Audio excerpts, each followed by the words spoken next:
All right, everybody, this is your final review of the year. This is actually going to be part one. I am tired tonight, so part one is what this is going to be. Get about halfway through, we're going to call it a day. We'll do part two in the morning at school, and then I'll give you the rest, all of it in the evening. Anyway, let's take a look at this. You need your solubility table for numbers one and two. And so you need to look at the anion for both of these, and you will find that magnesium sulfate is soluble in water, and that silver chloride is insoluble in water. Just by being careful to use your solubility table. Okay. Well, three types of heat exchange. We have conduction, we have convection, and lastly, we have radiation. Easy. This is all just memorization so far, except for 1 and 2. You get to use your solubility table for. pH range of an acid. To be accurate, acids, they're going to go from 0 to 6.9. Now, 7 is going to be neutral. And then from 7.1 to 14, those would be your bases. Okay? There you are. Number 5. Circle the precipitate below. Why did you choose your answer? Well, first of all, if you look at this equation, you're looking on this side, and a precipitate is a solid that comes out of solution, and the only one that's a solid is this one, and the reason it is because of this little S right there. The S stands for solid. That's why you chose it. That's the precipitate. Okay? Now, how many molecules of carbon dioxide are present in 0.194 moles? Well, you have to write down first what you've been given, guys. You were given 0.194 moles.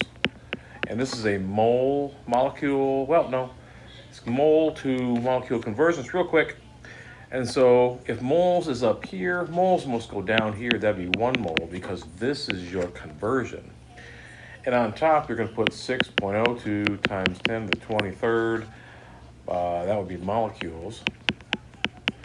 And that's going to equal 1.16 times 10 to the 23rd molecules or so. You may have rounded it a little bit different than I did, but that's what your answer should be. Number 7. So now you are calculating percent yield. They've given you 2 parts to this. Percent yield is the actual yield divided by the theoretical yield.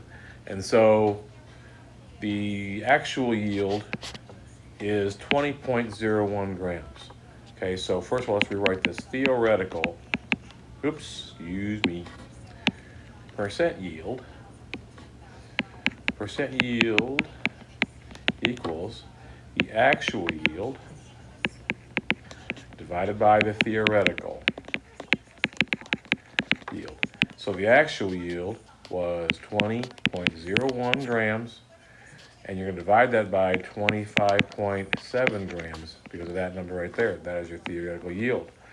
When you calculate this out, you should have something like, after you multiply by 100, by the way, you have to multiply by 100 at the very end, or move the decimal 2 spots to the right. Here we go. That would be 77.9% or so. Pretty easy so far. Number 8. Calculating percent composition by mass of oxygen for the following. All right, pretty easy. So you have to get the total mass of the compound. I'm just going to round everything in this one. You have to be a little more careful on your test. But for this one, we've got 2 carbons, and that's going to be 24. And we have hydrogen times 5, that would be 5. And then we have oxygen, that would be 16. And with hydrogen again, that's 1. And when you do that, that comes out to be 46, I believe. And so the total mass of the element from the compound, which is your oxygen, the total mass of that, there's just 1 oxygen there, and so that would be 16. And the total mass of the compound would be 46. 16 divided by 46 is 34.8% of oxygen in that compound. Now we go back to balancing, number 9. Well, simply, I think you should start with the largest molecule right there. That can solve a lot of problems for you. And what you have here is you've got 2 sodiums on the right side and you've got 2 on the left, but even more importantly, you've got 2 oxygens on the left and 1 oxygen on the right. Well, it's easy to fix those oxygens because in order to have 2 oxygens on the right side, we would have to put a 2 right there. And so now we have 2 oxygens here, and we have 4 sodiums right here. And so we can make the sodium on the left side 4 by putting a 4 in front. So we have 4 sodiums on the left, 4 sodiums on the right, 2 oxygen on the right, 2 oxygen on the left, and you can put a 1 there, or you can leave it blank. And there's how you balance that. Iron plus chlorine yields iron chloride. Well, this one, the easiest thing to look at is we have a Cl3 here and a Cl2 here. Now, those numbers don't go into each other, but what they do go into is 6. And so we can make this chlorine here on the end 6 by putting a 2 right there. And we can make this chlorine on the left side 6 by putting a 3 right there. Well, we still have a total of 1 iron on the left, and we have 6 irons on the right. Or, I'm sorry, 2 irons on the right. So in order to fix that, we need to put a 2 right there. And there are your coefficients for balancing that equation. Okay? So now, number 10, we are looking at the following chemical reaction. We're trying to find out the mole ratio of aluminum oxide to aluminum. Well, this is aluminum oxide, and there's aluminum. So you have to look at the coefficients. All right? If you look at the coefficients, those are the numbers in front of the compound or the element. Well, if you look at aluminum oxide right here, there is a number in front. You just don't see it. It's an imaginary 1, so we're going to write down a 1. And so to write the rest of the ratio, we put colon here. Now we look at our aluminum. We see there's a 2 in front. And so our mole ratio of aluminum oxide to aluminum is 1 to 2. Okay. Number 11. You are to calculate the number of moles of oxygen that will be consumed if you are given 6.75 moles of ethane reacting. Well, this is a very simple problem. It's moles to moles. And so we're looking at the mole ratio again. And so we're looking at the coefficients again, right? So we're looking at coefficients. Well, always got to write down what we start with. And what we started with was 6.75 moles. And that was of ethane, C2H6. Ethane is your A. And your B is going to be your oxygen. So this is going to be A, this is going to be B. And so looking at the mole ratio now, we have 2 moles of ethane because of this 2 right there. And we have 7 moles of oxygen on top because of the 7 in front of the oxygen. So when we solve for this, we end up getting 23.63 moles of oxygen consumed in that problem. Okay, so number 12. Here we go. If you react 12.7 grams of oxygen with silver, how many moles of silver oxide can be formed? Well, this is pretty simple. Write down what you start with first, and that's 12.7 grams of oxygen. 12.7 grams O2. And this is a mass to moles problem of silver oxide. So the first thing we've got to do is change that mass of oxygen that we started with into the molar mass of oxygen, which the O2 is going to be 32 because it's 16 times 2, and that's 1 mole on top. This is according to your stoichiometry flow chart. If you don't have it or you can't find it, keep looking for it because you're going to need it. Anyway, we have 1 mole of O2 on top and 32 grams of oxygen at the bottom. And now we need to get 1 mole of O2 down here. And that means we have 2 moles of silver oxide here. And so what this is going to end up being is 12.7 times 2 divided by 32. And if you solve this correctly, 0.75 moles of Ag2O, silver oxide. Remember, from a mass to a molar mass to a mole ratio, and that got us to the moles of silver oxide. 13. Calculating the molar mass of this, C11H12O11. So, doing this, and hopefully my numbers are right, the process goes like this. You have carbon, which is 12. I'm going to round to 12.01, I guess. And there's 11 of those. If I solve for that, that's 132.11.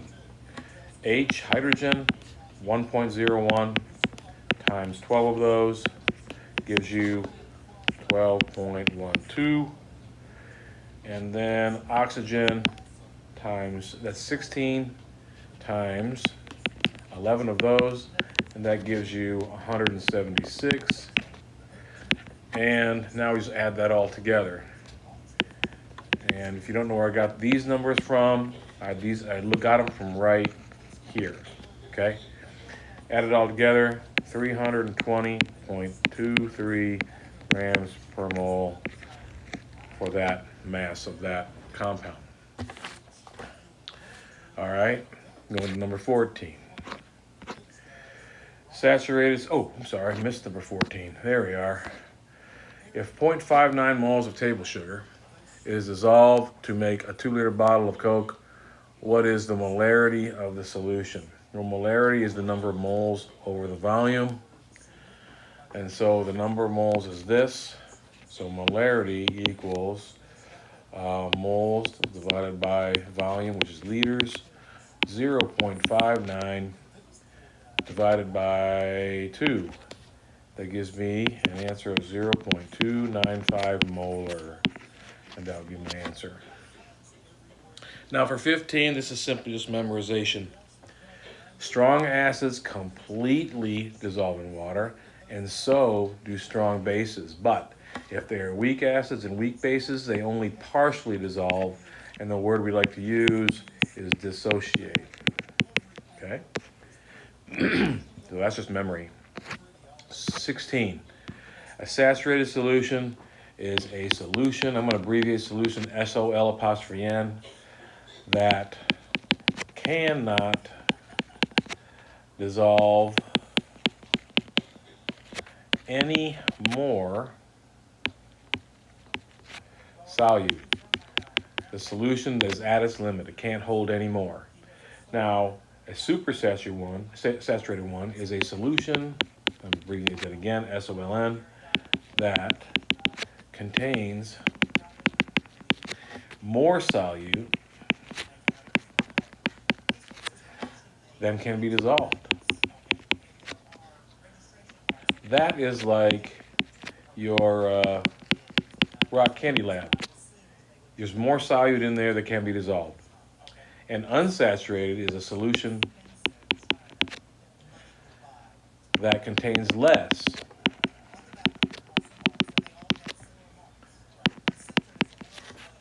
than the maximum amount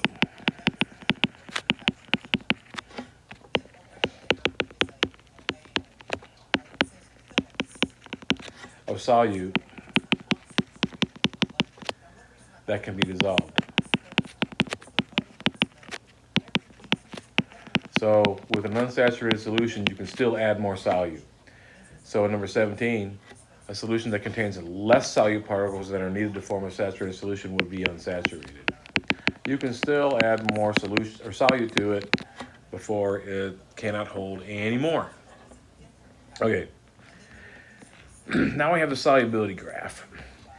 If 70 grams of sodium nitrate is dissolved at 40 degrees Celsius, how much more, that's the question, how much more NaNO3 can be dissolved? So at 70 grams, we go all the way to 40, which is right here, and we go up. So they cross right at 70 right here.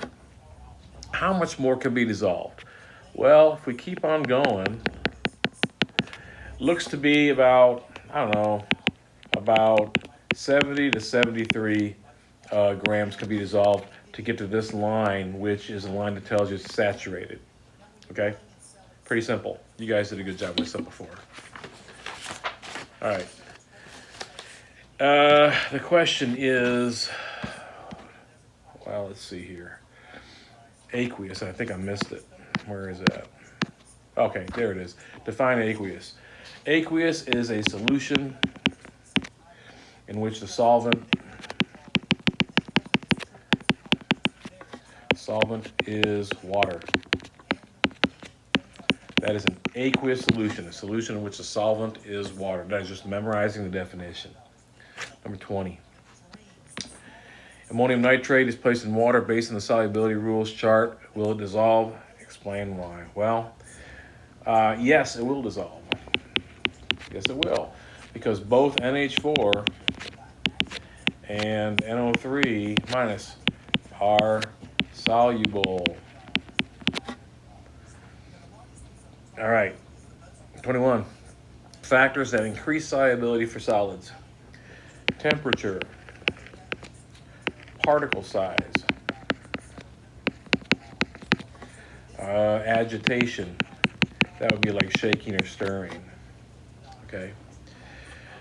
Number 22. If a student dilutes 150 milliliters, that's V1, of a 25 molar lithium acetate solution, that is M1, to a volume of 500 milliliters, that is V2, what is the molarity of the solution? That's going to be M2. So you're trying to solve for M2.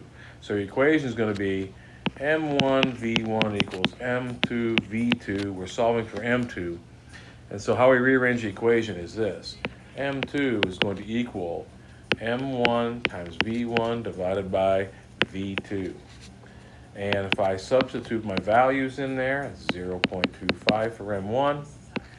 We have 150 for V1. We have 500 for V2. We multiply all that out, we get 0.075 molar. That is the answer.